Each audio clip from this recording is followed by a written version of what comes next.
Hello students, in this we'll deal with the concept of system of banking. What is the proper system of banking, how it works, various type of banks operating in the world economy are to meet the financial requirement of the different type of people engaged in business, profession or agriculture. There are certain types of banking that are group banking, chain banking, branch banking, unit banking and the mixed banking.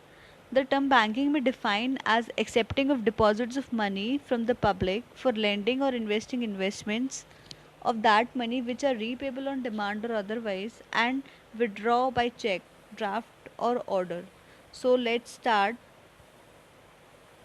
about the concept of group banking. As the name suggests, it's about many people, many it's about a group of individuals. So in this, a plan is offered by the bank which has been designed to be used by groups rather than an individual.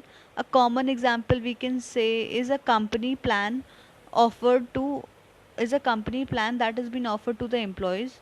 In this, usually the bank will offer the incentives such as discount or lower fees or the interest rates, as well as also the other benefits which are not being provided to the basic general customers.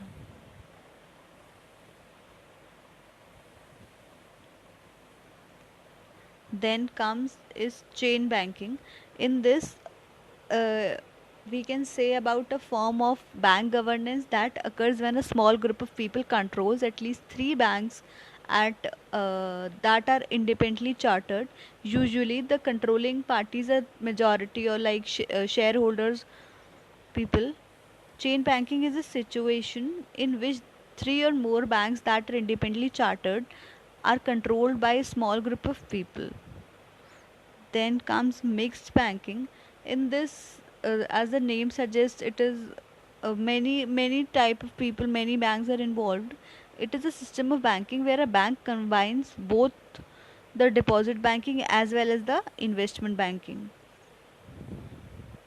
In this, we can say the bank will provide short term loans for the commerce and trades and long term finance for the industrial units, right?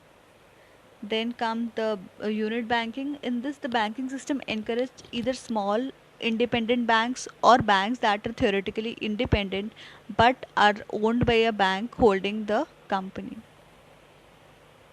I hope the topic of system of banking must be clear to you. Thank you.